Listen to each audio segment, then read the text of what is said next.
Մայրաթոր Սուրբ Էջմիածնի մայր տաճարում այսօր մատուցվում է Կիրակնօրյա Սուրբ Պատարագ։ Արարողությունը նախագահում է ամենայն հայոց կաթողիկոս Գարեգին II-ը։ Այսօր Մեծ Պարագի երկրորդ արտաքսման կիրակին է։ Օրվա խորհուրդը հիշեցնում է մարդու վտարումը Եդեմի պարտեզից, պատվիրանազանցության պատճառով։ Ըստ Աստվածաշնչի այդ պահից մարդը զրկվեց անմահությունից եւ սկսեց իր երկրային դժվարին ուղին։ Եկեղեցական հայրը Պահոտ շրջանի այս փուլը սահմանել է որպես ինքնաանդրադարձի եւ զղջման հրավեր։ Օրվա խորհուրդը հավատացյալներին մղում է ապաշխարության եւ հոգեվոր վերածննդի։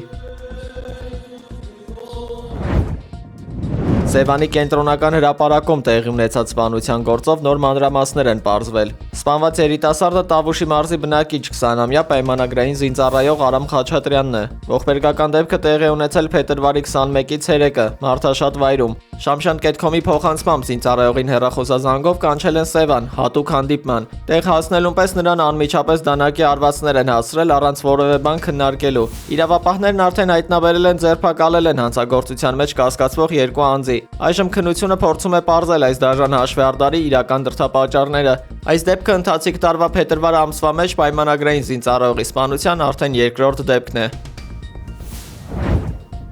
Արցախի նախկին պետնախարար բարերար Ռուբեն Վարդանյանը, որը մոտ 2.5 տարի է, ինչ գտնվում է ադրբեջանական բանտում, հերթական հեռախոսազրույցն է ունեցել ընտանիքի հետ։ Դատավճռից հետո կայացած այս զրույցի ընթացքում Վարդանյանն իր երախտագիտությունն է հայտնել բոլոր նրանց, ովքեր զորակցում են իրեն եւ իր հարազատներին։ Նա նշել է, որ ստանում է բազմաթիվ նամակներ, անգամ անծանոթ մարդկանցից, ինչն իրեն մեծ էներգիա է փոխանցում։ Բանտարկության մեջ գտնվող մեր հայրենակիցը կիսվել է նաեւ իր ներքին ազատությունը պահպանելու բանաձևով, ընթերցելով 14-րդ դարի հայտնի փիլիսոփա-բանաստեղծ Իմադ ադ-Դին Նասիմիի տողերը, որոնցում կատարել է սեփական փոփոխությունը։ Վարդանյանը շեշտել է, որ չնայած ֆիզիկական սահմանափակումներին, մարդու ոգին եւ միտքը կարող են եզերական մասշտաբներ ընդգրկել։ Դիմելով հայրենակիցներին նա հորդորել է ապրել պարզ, սիրել շռայլորեն եւ անվախ քայլել սեփական ճանապարհով, մնացած ամեն ինչ թողնելով Աստծուն։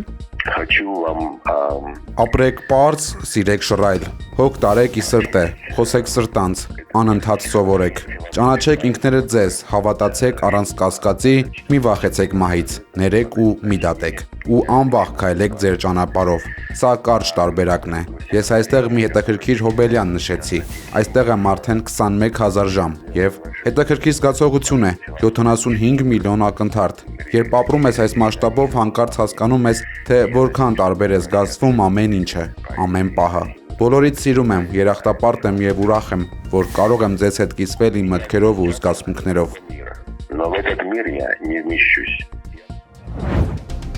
Պատկերացրեք 2018 թվական հունիսի 7։ Ուժեղ Հայաստան կուսակցության առաջնորդ Սամվել Կարապետյանի փաստաբան Արամ Վարդևանյանը խոսել է սահմանադրության որոշ կետերի փոփոխության մասին։ Ըստ Վարդևանյանի, այդ փոփոխությունները հնարավորություն կտան Սամվել Կարապետյանին կառավարության ղեկավարի թեկնածու լինել։ Փաստաբանը հիշեցրել է դեռ 2018 թվականին Նիկոլ Փաշինյանի հայտարարությունը սահմանադրության 148-րդ հոդվածի վերաբերյալ, որտեղ Փաշինյանը հոդվածի կետը համարել էր վնասակար եւ վտանգավոր։ Գոյություն ունի մի տարօրինակ խոչընդոտ։ Դա սահմանադրության 148-րդ հոդվածի դրույթն է, որը կառավարության անդամի համար սահմանում է падգամավորին ներկայացվող պահանջներ, ինչը նշանակում է, որ նախարար կարող է լինել վերջին 4 տարում միայն Հայաստանի Հանրապետության քաղաքացիություն ունեցող եւ վերջին 4 տարում մշտապես Հայաստանի Հանրապետությունում բնակվող անձը։ Սահմանադրական այս դրույթը վնասակար եւ վտանգավոր եմ համարում եւ առաջիկայում պետք է քննարկումներ սկսել Սփյուռքի ներուժը Հայաստանի կառավարման գործում ներգրավելու այս էական խոչընդոտը վերացնելու մասին։ Պատկերացրեք երկու խնդիր, որ ներկայացվում է, այն է վերջին 4 տարում միայն Հայաստանի Հանրապետության քաղաքացի հանդիսանալու եւ վերջին 4 տարում միայն Հայաստանի Հանրապետությունում բնակվելու պահանջները իսկապես մեր հանրային դիսկուրսում քննարկվել են, դրա նույնիսկ սահմանադրական փոփոխության հարցը դրվել է, բայց չի իրականացվել։ Չոր իմաստով հերթական խոստումներից մեկն է եղել, որ այդպես էլ չի իրականացվել։ Բայց վստահ եղեք, որ այս անգամ նշված տեխնիկական հոդվածը իր տեխնիկական խոչընդոտներով սահմանադրության մեջ ամրագրված անպայմանորեն փոփոխվելու է։ Եվ մենք ունենալու ենք իրավիճակ, երբ Հայաստանը հասու է լինելու, հասանելի է լինելու բոլոր հայերի համար։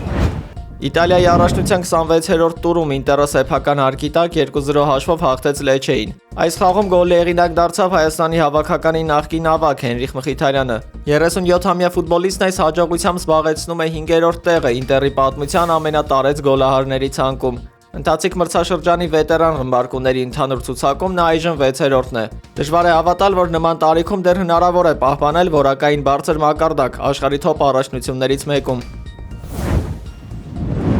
Ուկրաինայի Լվով քաղաքում գիշերը տեղի ունեցած պայթյունների հետևանքով ոստիկան է զոհվել։ Միջադեպը գրանցվել է կեսգիշերին։ Իրավապահները դեպքի վայր են ժամանել կողոպուտի մասին ստացված կանխամտածված ու կեղծ ահազանգով։ Առաջին պայթյունը որոտացել է պարեկների ժամանման պահին, իսկ երկրորդը օգնության հասած հաջորդ խմբի ներկայությամբ։ Հարձակման հետևանքով սպանվել է 23-ամյա ոստիկան, ևս 14-ը ստացել են տարբեր աստիճանի մարմնական վնասվածքներ։ Դատախազությունը կատարվածը պաշտոնապես որակել է ծանր հետևանքներով ահաբեկչական գործողություն։ Այժմ քննությունը պարզում է կազմակերպված թակարդի իրական հանգամանքներն ու հնարավոր պատվիրատուներին։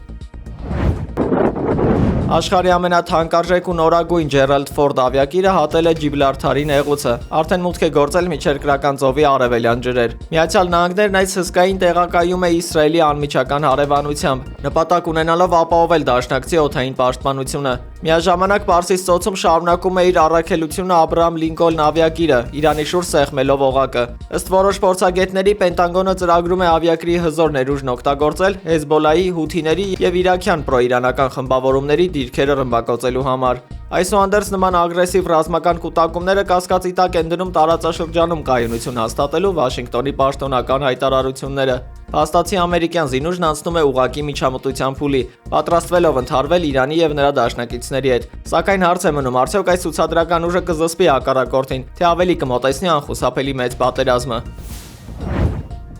Իսլամական հեղափոխության պահապանների կորպուսի ռազմածովային ուժերը հայտնել են Սայադ 3G հեռահար զենիթային հրթիռի առաջին փորձարկման մասին։ Փորձնական արձակումն իրականացվել է Հորմուզի նեղուցում անցկացվող լայնամասշտաբ զորավարժությունների շրջանակում։ Մեհր պետական գործակալության տարածած այս տեղեկությունը դեռևս չեն հաստատել անկախ միջազգային դիտորդները։ Թեև Թեհրանը պնդում է համակարգի բարձր արդյունավետության մասին, սակայն զենքի իրական մարտավարական տվյալները մնում են անհայտ։ Նմանատիպ ռազմական ցուցադրությունները նպատակ ունեն ամրապնդել Իրանի դիրքերն աշխարհի ամենակարևոր ծովային ուղիներից մեկում։ Փորձարկման արդյունքների վերաբերյալ միակ աղբյուրը ներկայումս հենց իրանական կողմի պաշտոնական հայտարարություններն են։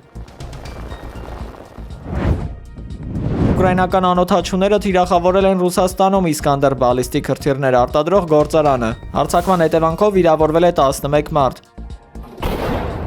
Ռուսական կողմն էլ իր հերթին հարվածներ է հասցրել Խարկովի եւ Սումիի մարզերին։ Խարկովում տանհանման ժամանակ զոհվել են 2 ոստիկան, իսկ Սումիում արկերի պայթյունից կան տուժածներ։ Մոսկվան նաև հայտարարել է Դոնեցկի մարզի Կարպիվկա գյուղի գրավման մասին։ Կիևը շարունակում է հեռահար հարվածներ հասցնել ռուսական էներգետիկ համակարգին, Սամարայի մարզում խոցելով գազամշակման գործարան։ Այս փոխադարձ գրոհները վկայում են, որ օրեր առաջ կայացած եռակողմ հանդիպումները ըստ ամենայնի որևէ շոշափելի արդյունքներ չեն արձանագրել։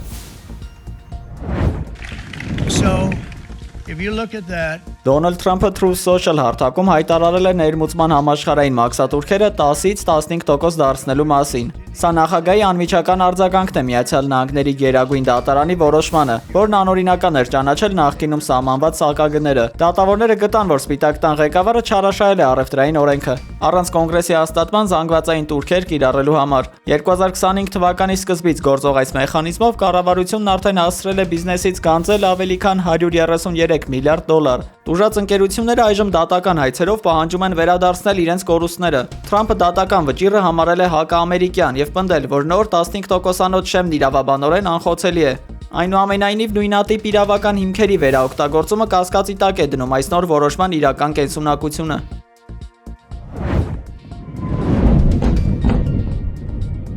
Վաղ առավոտյան Պակիստանի ռազմաօդային ուժերը հարվածներ են հասցրել Աֆղանստանի արևելյան եւ հարավ-արևելյան սահմանամերձ շրջաններին։ Իսլամաբադի պնդմամբ թիրախավորվել են պակիստանյան Թալիբանի եւ Իսլամական պետություն խմբավորումների 7 թաքստոցներ։ Այս գործողությունը պատասխանն էր Պակիստանի տարածքում տեղի ունեցած վերջին արյունալի ահաբեկչություններին։ Աֆղանստանի պաշտպանության նախարարությունը հերքում է ռազմական օբյեկտների խոցումը եւ հայտնում քաղաքացիական զոհերի, այդ թվում կանանց ու երեխաների մասին։ Քաբուլը կտրականապես մերժում է ահաբեկիչներին հյուրընկալելու մեղադրանքները, տեղի ունեցածը որակելով միջազգային իրավունքի կոպիտ խախտում։ Սահմանային այս սրացումը լրջորեն վտանգում է երկու հարևանների միջև հաստատված փխրուն հրադադարն ու տարածաշրջանային կայունությունը։